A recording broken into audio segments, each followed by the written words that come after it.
President, as one who has taken some interest in the election of presidents, I want to congratulate you on your election to this high office. Mr. Secretary General, delegates to the United Nations, ladies and gentlemen, we meet again in the quest for peace. 24 months ago, when I last had the honor of addressing this body, the shadow of fear lay darkly across the world. The freedom of West Berlin, wars in immediate peril, agreement on a neutral Laos seemed remote. The mandate of the United Nations in the Congo was under fire. Hold back the darkness. Today the clouds have lifted a little so that new rays of hope can break through. The pressures on West Berlin appear to be temporarily eased. Political unity in the Congo has been largely restored. A neutral coalition in Laos, while still in difficulty, is at least in being. The integrity of the United Nations Secretariat has been reaffirmed. A United Nations decade of development is underway. And for the first time in 17 years of effort, a specific step has been taken to limit the nuclear arms race. I refer, of course, to the treaty to ban nuclear tests in the atmosphere, outer space, and underwater, concluded by the Soviet Union, the United Kingdom, and the United States, and already signed by nearly 100 countries. It has been hailed by people the world over who are thankful to be free from the fears of nuclear fallout. And I am confident that on next Tuesday at 10:30 o'clock in the morning, it will receive the overwhelming endorsement of the Senate of the United States. The world has not escaped from the darkness. The long shadows of conflict and crisis envelop us still. But we meet today in an atmosphere of rising hope and at a moment of comparative calm. My presence here today is not a sign of crisis, but of confidence. I am not here to report on a new threat to the peace or new signs of war. I have come to salute the United Nations and to show the support of the American people for your daily deliberations. For the value of this body's weight, the reduction of global tension must not be an excuse for the narrow pursuit of self-interest. If the Soviet Union and the United States, with all of their global interests and clashing commitments of ideology, and with nuclear weapons still aimed at each other today, can find areas of common interest and agreement, then surely other nations can do the same. Nations caught in regional conflicts, in racial issues, or in the death throes of old colonialism. Chronic disputes which divert precious resources from the needs of the people or drain the energies of both sides serve the interests of no one. And the badge of responsibility in the modern world is a willingness to seek peaceful solutions. It is never too early to try, and it's never too late to talk. And the United States, as a major nuclear power, does have a special responsibility to the world. It is, in fact, a threefold responsibility. A responsibility to our own citizens, a responsibility to the people of the whole world who are affected by our decisions, and to the next generation of humanity. We believe the Soviet Union also has these special responsibilities, and that those responsibilities require our two nations to concentrate less on our differences and more on the means of resolving them peacefully. For too long, both of us have increased our military budgets, our nuclear stockpiles, and our capacity to destroy all life on this hemisphere, human, animal, vegetable, without any corresponding increase in our security. Our conflicts, to be sure, are real. Our concepts of the world are different. No service is performed by failing to make clear our disagreements. A central difference is the belief of the American people in self-determination for all people. We believe that the people of Germany and Berlin must be free to reunite their capital and their country. We believe that the people of Cuba must be free to secure the fruits of the revolution that have been betrayed from within and exploited from without. Protection of freedom. And our determination to safeguard that freedom will measure up to any threat or challenge. But I would say to the leaders of the Soviet Union and to their people that if either of our countries is to be fully secure, we need a much better weapon than the H-bomb, a weapon better than ballistic missiles or nuclear submarines, and that better weapon is peaceful cooperation. We have in recent years agreed on a limited test ban treaty, on an emergency communications link between our capitals, on a statement of principles for disarmament, on an increase in cultural exchange, on cooperation in outer space, on the peaceful exploration of the Antarctic, and on tempering last year's crisis over Cuba. I believe, therefore, that the Soviet Union and the United States, together with their allies, can achieve further agreements, agreements which spring from our mutual interest in avoiding mutual destruction. There can be no doubt about the agenda of further steps. We must continue to seek agreements on measures which prevent war by accident or miscalculation. We must continue to seek agreement on safeguards against surprise attack, including observation posts at key points. We must continue to seek agreement on further measures to curb the nuclear arms race by controlling the transfer of nuclear weapons, converting fissionable materials to peaceful purposes, and banning underground testing with adequate inspection and enforcement. We must continue to seek agreement on a freer flow of information and people from east to west and west to east. We must continue to seek agreement, encouraged by yesterday's affirmative response to this proposal by the Soviet foreign minister on an arrangement to keep weapons of mass destruction out of outer space. Let us get our negotiators back to the negotiating table to work out a practicable arrangement to this end. Purposes. Finally, in a field where the United States and the Soviet Union have a special capacity, in the field of space, there is room for new cooperation, for further joint efforts in the regulation and exploration of space. I include among these possibilities a joint expedition to the moon. Space offers no problems of sovereignty.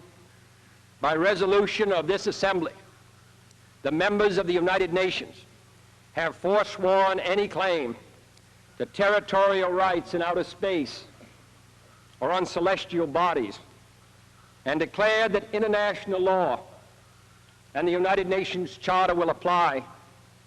Why, therefore, should man's first flight to the moon be a matter of national competition?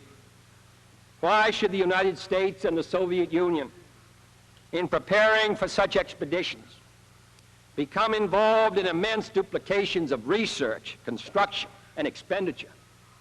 Surely we should explore whether the scientists and astronauts of our two countries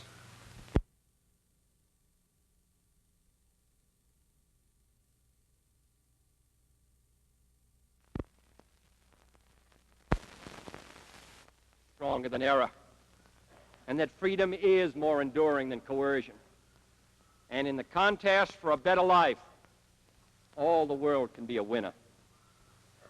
The effort to improve the conditions of man, however, is not a task for the few.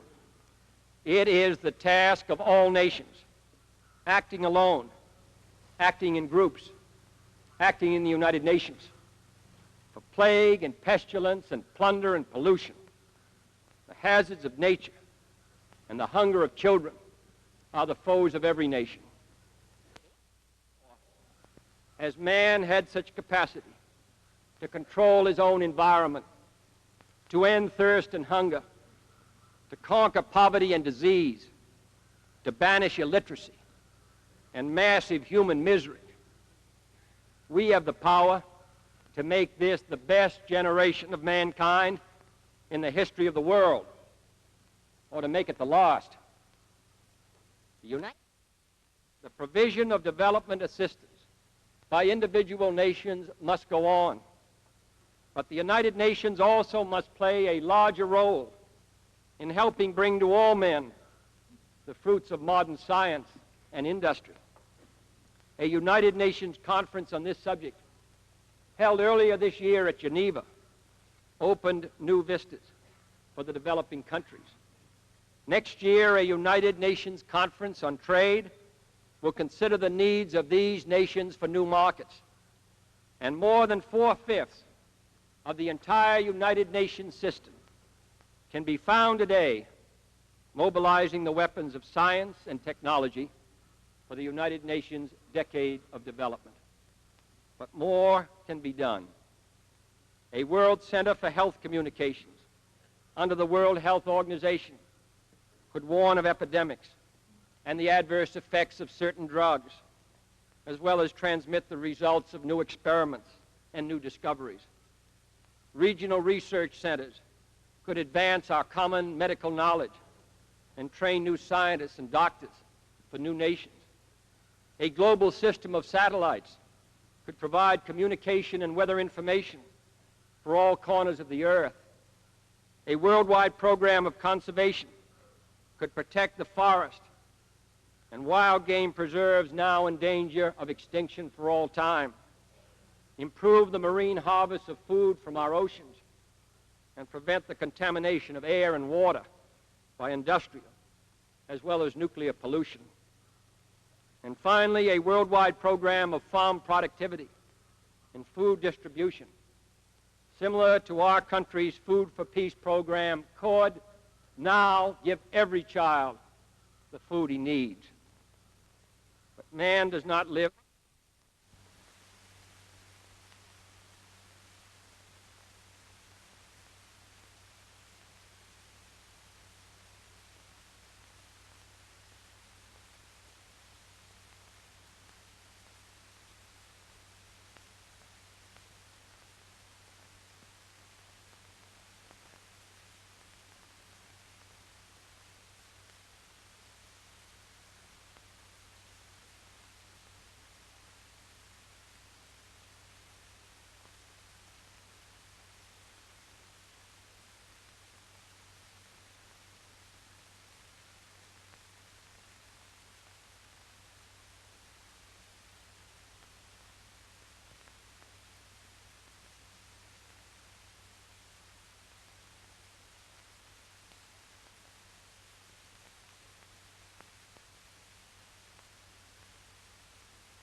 New efforts are needed if this Assembly's Declaration of Human Rights, now 15 years old, is to have full meaning.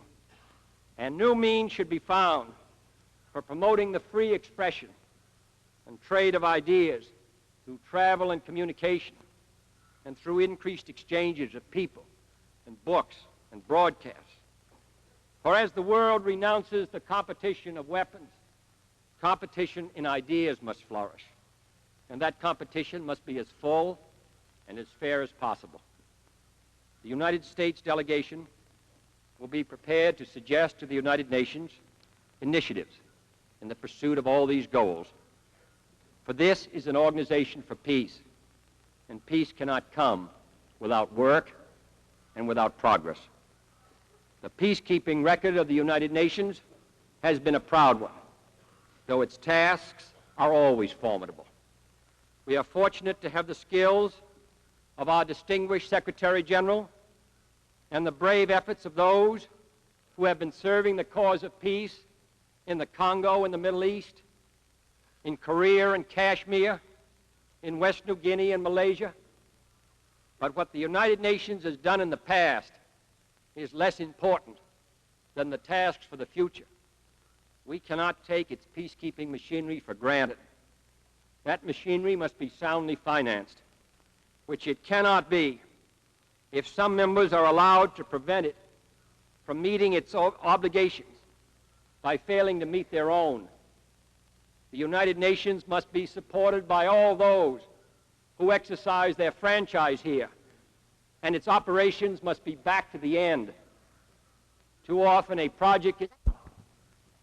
I also hope that the recent initiative of several members in preparing standby peace forces for United Nations call will encourage similar commitments by others. This nation remains ready to provide logistic and other material support. Policing, moreover, is not enough without provision for Pacific settlement. We should increase the resort to special missions of fact-finding and conciliation, make greater use of the International Court of Justice, and accelerate the work of the International Law Commission. The United Nations cannot survive as a static organization. Its obligations are increasing, as well as its size.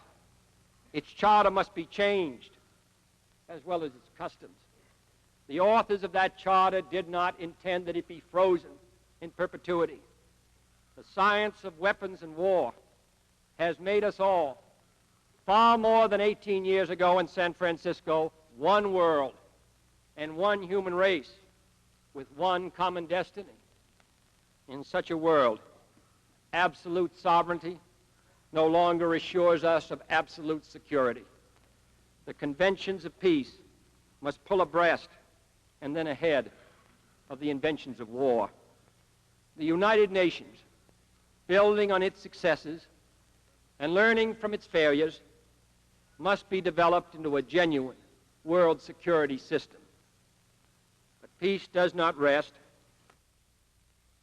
2 years ago, I told this body that the United States had proposed and was willing to sign a limited test ban treaty. Today, that treaty has been signed. It will not put an end to war. It will not remove basic conflicts. It will not secure freedom for all, but it can be a lever. And Archimedes, in explaining the principles of the lever, was said to have declared to his friends, "Give me a place where I can stand, and I shall move the world." My fellow inhabitants of this planet, let us take our stand here in this assembly of nations, and let us see that if we, in our own time, can move the world to a just and lasting peace,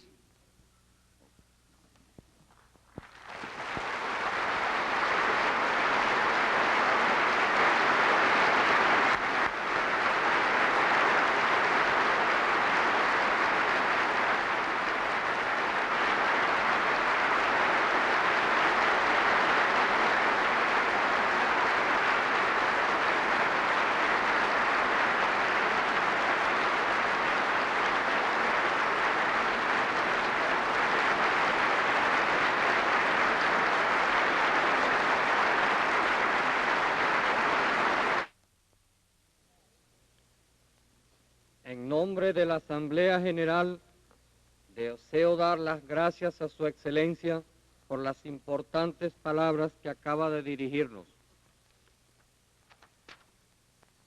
Ruego a los delegados que permanezcan en sus puestos mientras acompaño al presidente fuera del salón, después de lo cual quedará levantada la sesión.